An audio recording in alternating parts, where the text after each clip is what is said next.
And just like that, the World Cup is approaching its end. I'm gonna fall into a Great Depression. It's gonna be like they used to call it back in the day, melancholy, because I'm not gonna know what the hell to do with my time, with my attention. The Final Four is set. We have England, Spain, France, and Argentina, who are very clearly the supervillain of this, Final Four here. I would say that at least for me, the protagonists are Spain, just because I've picked them from the very beginning. Spain is who I picked to win the World Cup. But it will look good on Mexico if England happens to win. I guess a feather in our cap to say, hey, we got knocked out by the world champs. The team that beat Mexico finally went on to win the whole World Cup. But before I get into these Final Four equations here to close out the World Cup and what has been an all-time World Cup, man, this is my new favorite World Cup, easily. And it ain't even close. This is my new favorite World Cup. It had everything, man. You had drama. You had amazing goals. Underdogs coming up. Who would have thought, like, Cape Verde and Curacao, like, teams like that scoring on giants. That Cape Verde goal against Germany is still one of the biggest highlights of the whole tournament to me. I don't care if they went on to lose 5-1 or whatever the score ended up being. I don't care. Like, just the fact that they scored a goal against Germany, their very first World Cup goal, a golazo too, it just really sealed the deal that this World Cup is special. And I'm so privileged that I got to experience it and live through it. We're not promised tomorrow, ladies and gentlemen. So, always cherish these moments here. They are fleeting. You'll realize it years later. So cherish it now while it's unfolding. But I want to talk about the United States, the USMNT, because let me just say right now, let me preface by saying that I am an American citizen, a Mexican American. My father served this country. I was born on a military base in Wiesbaden, Germany, small town just outside of Frankfurt. I was born there because my father served 2 tours in the Persian Gulf War. My father, incidentally, was born in Mexico, became a United States citizen, serving this country, and I love this country, but I hate the USMNT. I hate it. I hate its fans. I hate its fan base. I hate their cringy ass aficionados at the games. It's just, and I tried to support the USMNT. I used to support the USMNT. And I started to realize as time went on, having discourse with fans on the internet, and, of course, people are going to say whatever they want on the internet. But what really came to a head was the 2011 Gold Cup final between Mexico and the USMNT. When, we watched it on the Univision live feed, as it used to be called. And every time the camera went into the U.S. fan section, the U.S. fans were flipping off the cameras, flipping off the Mexican flags, and, just, like, they just had bitch-ass, like, little dick energy, man. Like, just, and I just can't vibe with that. I just can't vibe with that. So, I cannot imagine myself being in the U.S. fan support section at a game. I just can't, bro. I can't vibe with their fan base.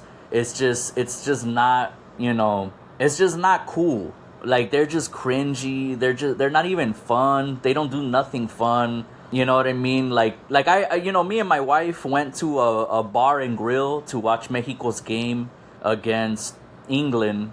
And as depressing as it was to see Mexico get knocked out, bro, we had a blast. Everybody was laughing and cheering and chanting. When the game was over, somebody made a circle dancing around the bar that I joined in on when I came back from the restroom. And it's like, man, you'll never see that with USMNT fans. They're just like the most boring, fucking rigid pilgrims that you could hang out with.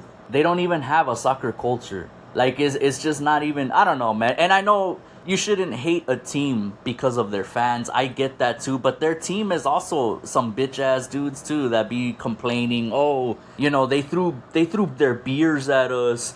Oh, Mexican fans, they make up lies that Mexican fans throw batteries and jugs of piss at them and this and that. I don't buy that. I don't buy that happened. But even if it did happen, it's like, why are you crying, bro? Why are you being a little bitch about it? Like England, bro, their fans absolutely love Mexico and Mexican fans. And bro, Mexican fans let them have it. They lit fireworks outside of the English team's hotel. They were throwing beers on the English fans, soaking their jerseys. And the English national team, their jerseys are white. So that's even worse. Like, it got soaked and stained from beer and other foreign objects.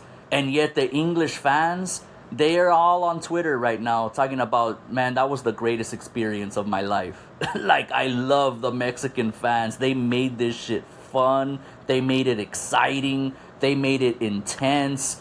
And now it's coming out that the English FA, they want to work out a deal to invite Mexico to Wembley to play a friendly against England at Wembley Stadium, just to show respect to Mexico and for our hospitality, for the fans' hospitality. Despite the fan antics that the USMNT players and fans complain about, here are the English fans actually, respecting it and loving the aficionados and how passionate they are for the game, for the love of the game. You understand what I'm saying? Now listen, I'm not saying that, you don't have a right to complain about fan antics and things like that. But, USMNT fans are always starting shit too. And then they get their asses beat at stadiums and whatnot. And then they go on Twitter with their Twitter fingers and talk about how we're animals and savages and this and that. And other expletives that I'm not even going to repeat in this video clip. So anyway, that long diatribe is just some backstory as to why I no longer support the USMNT and why I probably never will support the USMNT. It doesn't mean I don't love the United States. I need to make that clear, because during the World Cup, throughout the games that Mexico and the USMNT were playing in, there was a lot of narratives going around about, if you were born and raised in the United States and you live in the United States, then you need to root for the United States. Like, no, motherfucker, that's not how this works. Like, I was raised in Los Angeles, but I grew up a Chicago Bulls fan. Am I not loyal to my city because I cheer for the Chicago Bulls? No, I love LA. I love LA culture. I love, the food here. There's a lot of things to do here. The weather is fantastic. I would not want to live a day in Chicago during the wintertime. But I fucking loved the Chicago Bulls. I grew up in the 90s. What do you want me to do? Michael Jordan was everywhere. I bought into it. I had NBA Jam on the Super Nintendo. Yeah, I'm an unk.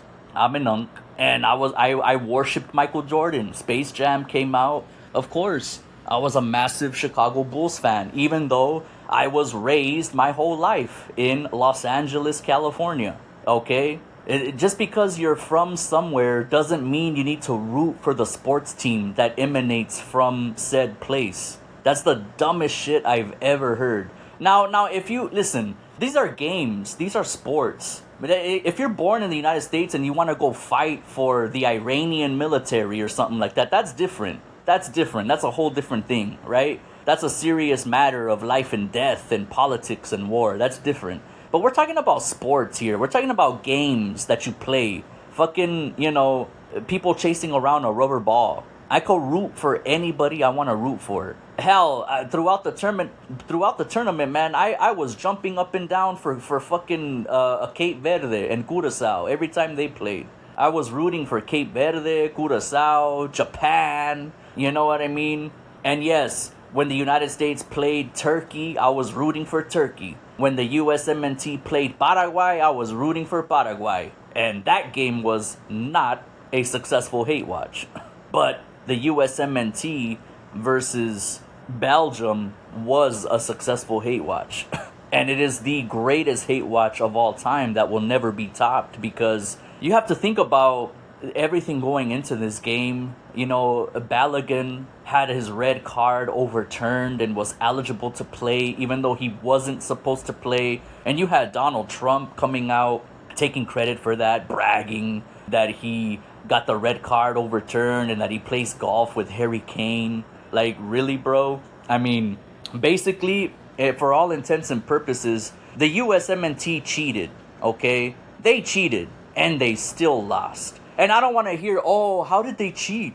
You know, it's not our fault if FIFA overturns something that happens to be in our favor. We didn't cheat. Yes, you did cheat. Because if you had any little slice of integrity and moral fiber, you would have kept Balogun benched for this game anyway, to uphold the rules. You know, United States fans are all, United States fans and people, whether they're soccer fans or not, they're always talking about rules, right? Oh, you got to come into the United States the legal way, the right way. They always talk about rules, right? Oh, fans, they're not supposed to throw beer and get too rowdy at the games. Oh, you guys chant puto. You can't do that. That's homophobic. Shut the fuck up. Y'all care about the rules so much, you should have kept Balogun benched, but you didn't. You played a man that was supposed to be ineligible to play because he got a red card, and you still lost. You didn't just lose. The USMNT got raped.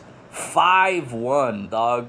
You guys got destroyed by a washed Belgium that's not even good anymore. That's not even, Lukaku isn't even what he used to be a few years ago. This is not the same Belgium of 2018. This is a washed Belgium. Like, bro, if Mexico got Belgium instead of England, bro, we would have won that game. We would have won that game, and we would have been in the quarterfinals. It's that simple. And let me correct myself. Belgium beat the USMNT 4-1, not 5-1. I'm thinking about the 5-2 result that Belgium got last March in a friendly against the USMNT. But nonetheless, that result right there, that 4-1 result, Belgium eliminating the USMNT, that is the greatest live demonstration of instant karma that I've ever seen. That was karmic redemption. I used to say a phrase that I think I might have made up. I don't know. But I used to say karma is a bitch. And she is the most beautiful bitch I've ever seen. And that phrase echoed to me throughout the USMNT Belgium game. I don't know what happened. The USMNT, they look like deers caught in the headlights. They look like they were scared the moment the referee blew his whistle for the time to begin. I don't know what happened. That mistake by Matt Freeze. He thought he tried to kick the ball and he hit the artificial turf in general, which he's actually lucky because he could have really fucked up his foot. Like, he could have hurt himself really bad, actually. This is why artificial turfs are very bad to play on. And that's why it's funny to me because all the USMNT fans are bragging about their stadiums and, oh, we should just host the World Cup every 4 years. Like, we have the best stadiums and this and that. Like, and you see Matt Freeze almost break his foot hitting the turf. Like, bro, your stadiums are trash. They have artificial grass. I don't care how nice they look aesthetically on the outside, the structures themselves. But, like, these are NFL pitches with artificial turf. That's not good for football, for real football. You know what I mean? You could really hurt your feet, your ankle. It's not good, that artificial turf. And Matt Freeze is lucky he didn't hurt himself, actually. All things considered. I know lucky is probably not the term you would use in the same sentence with Matt Freeze after that blunder. But the even bigger blunder is when the ball is kicked. I don't remember who it was that actually scored that goal, if it was Lukaku or someone else, but they kicked the ball and they don't even put any power on it. They literally just let it roll because, they're ahead anyway. They were already winning 3-1. They didn't really care. So he barely tapped the ball. And as that's going, Tim Ream is right there. He's basically in the goalkeeper's position. And I don't know what he tried to do. I don't know if it's the artificial turf that got his legs twisted up. I don't know what the hell happened. But, like, it looked like he tried to backheel it or he tried to hit it from the side at an awkward angle. Completely whiffs. The ball just strolls right past him like a ship in the night and goes right into the net. And that's an even bigger blunder than what Matt Freese did. Is Tim Ream just letting that ball just stroll right past him. You know, it wasn't even going that fast. Like he I don't know, man. I don't know. Like I feel like I could have ran and caught that ball. I don't know. It's just crazy to see that. But it is karmic redemption. Once again, this is karma. Instant karma on full display. And you had the cheaters, yes, cheaters. Because I don't care if it wasn't their fault that the red card got overturned. They still played a player. They could have benched him. If they would have done the right thing and benched Balogun for the game and said, no, we want to hold up our end of the bargain here. He did get a red card. We have integrity. You know, we don't want to give the bad image that we already have. We don't want people to see us as the antagonist here. But no, they played him and they still got destroyed, man. You love to see it. I don't think I'll ever have a more successful hate watch. You know, even if in the next World Cup the USMNT get destroyed like fucking 6-0 to Morocco or something, you know, or Senegal or some team like that, you know what I'm saying? Or a weaker team, if they get destroyed like 5-0 by Cape Verde or something like that, it still would not compare to this one because of everything that happened going into this game. The USMNT fans bullying all the teams that were in their group and getting all high and mighty because of that result against Paraguay. You had all the fans talking about, yeah, it's soccer, not football. It's soccer. Like, no, motherfucker, it's football. Sit down. And you had the red card overturned. I mean, just, you know, it's crazy when you see... I'm actually glad that Mexico, the United States, and Canada hosted this tournament together, because even though so many people, including myself, were like, man, Mexico deserved way more games than this, like it's not even fair, like they should host this whole tournament. You know, Mexico actually has a football culture. But I'm actually glad it happened like this, because you've seen the stark contrast between Mexico and the USMNT. You know what I mean? Like the hospitality that Mexico had. Bro, so many countries now are fans of the national team and love the country now. Look at Iran, dude, Morocco, South Korea, Japan. They all love Mexico. It's all over Twitter. You know, they're not just their fans either. Not just their fans, but the players and their individual FAs are all like, yo, Mexico is the shit, bro. Like, they're a really, really amazing people and country. And then you look at the USMNT. Just look at the games. Like, the games in the US had zero aura. The crowds were quiet. I mean, you could hear a pin drop in the USMNT versus Belgium game, even before Belgium was destroying them. Like, there was zero aura, bro. If you go back and watch Mexico versus England and Estadio Azteca, and then you watch the USMNT versus Belgium, and I don't even know what stadium they were in. I want to say they were in Texas, or Georgia, I think it was.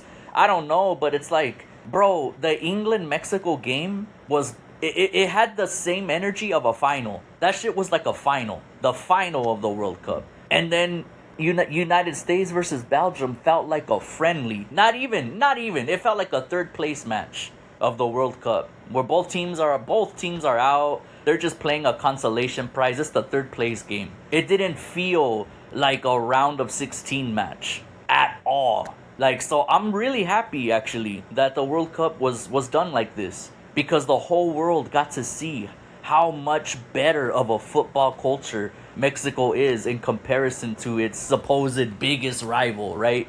The neighbors. Like, bro, it's not even close. It's not even close. Like, everything about the Mexican football culture and aura and everything, it's not even close. It's miles ahead of of the United States. So, be that as it may, I'm proud of our Maple Leaf merchants, though. Canada, you know, they did a fantastic job. They did their best. They made history as well in their campaign here in this World Cup. And once again, I just want to say this World Cup is already an all-time favorite for me. Couldn't be happier. I'm looking ahead now to the 2030 World Cup. It's a shame that this event only happens once every 4 years, man. because we have to wait. And, there's already talks about Rafa Marquez making his debut as the coach for Mexico, playing a friendly against the United States in, you guessed it, the United States. And when I hear news like that, it's so depressing, man, because it's like we wonder why Mexico hasn't grown and hasn't become like the powerhouse that we all believe it could be. And then it's like, bro, the answer is staring you right in the face. Like, we come off of this amazing World Cup playing at Estadio Azteca in front of a rabid audience that is, just creating such an amazing moment with their voices, with their energy. And then we do all this just to go and play in the United States against the Usmnt, a trash-ass team that couldn't even beat a washed Belgium. And we're probably going to beat them in a friendly. They're going to send their Z team, right? Like they always do. Oh, we don't care. We said, you guys beat our B team. Even if they're just missing like 3 players, it's always their B team, right? But we're probably going to beat them. I cannot see this USMNT beating this current Mexico now with these newcomers, with Eric Lira in the back, with Quiñones. Like, there's not a chance. Like, we're probably going to beat them. And for what? For nothing. This is why Mexico doesn't advance, because our only competition is these guys, and it's trash. We've actually improved them. You know what I mean? Like, I really feel like the USMNT, what little progress they've made is because of Mexico, not the other way around. You know what I mean? But nonetheless, man, I just wanted to get that out there. Hopefully, our confederation continues to grow. I've seen some great things, man, with Canada. Panama, unfortunately, I mean, they have some decent players, but I was hoping they would do a little bit better. I really want to see the early 2010s, late 2000s, early 2010s Costa Rica come back. They used to have such a great team. Arguably the greatest goalkeeper to ever come out of CONCACAF is Costa Rican. So, I mean, I look forward to our confederation growing, and I'm hoping that this World Cup really did a lot to influence the youth. I can imagine. I know for sure in Mexico, tons of kids, man, saw Gilberto Mora, the 17-year-old stud, balling out. Tons of kids probably saw that and just got that itch now. They got that fire under their asses, ready to do the same thing. I already know. As for the USMNT, I don't know if I could say the same for them. I think if anything, a bunch of American kids watch the USMNT play against Belgium and we're probably like, this is boring. Let's go watch, NFL. Let's go watch some basketball. Let's go outside and play, stickball. All kids don't even go outside and play anymore. What am I saying? But nonetheless, just to put a bow tie on this transmission, I want to talk briefly, really quickly about the Final Four, man. My pick from the very beginning was Spain to win this World Cup. Although I gotta be honest, seeing the, let's just call it leeway that Argentina is getting in every single game from the referees, it's kind of hard to bet against Argentina because there's very clearly... listen, man, I'm not going to be a conspiracy theorist person and say that the games are all rigged in Argentina's favor, like some people are saying. There's a lot of things going on right now. There's some kind of scandal with Argentina and money laundering and this. I'm not going to get into any of that. All I'm going to say is there's a lot of fouls that Argentina commits in these games that are not called. And yet, the opposing teams, they so much as touch Lionel Messi or any of their players and there's VAR reviews and things that are just always going in Argentina's favor. That's all I'm going to say. I'm not going to touch on it any further than that. It's very hard to bet against Argentina right now, and it's not because they're a good team either. It's just because of certain external factors that are kind of hard to deny at this point in time. Be that as it may, I am still picking Spain to win the whole thing. I'm still picking Spain. I believe they have the young talent, Lamine Yamal. He's going to be built as the brand new Messi, the brand new Ronaldo, the current Mbappe, He's a stud. He's a great talent, and I think Spain is overdue for another win. This would be 16 years later from their first and last World Cup victory, final, beating the Netherlands. That's the World Cup that started it all for me in my footy fandom. But nonetheless, yeah, man, Argentina and England, they're gonna put up a fight. France, I mean, everybody in my family are picking France. My grandpa, my grandpa who actually used to play footy when he was younger. He's very adamant that France is just gonna win this one this time. They have such a good team. It's hard to argue. But my final pick is España. Let's go.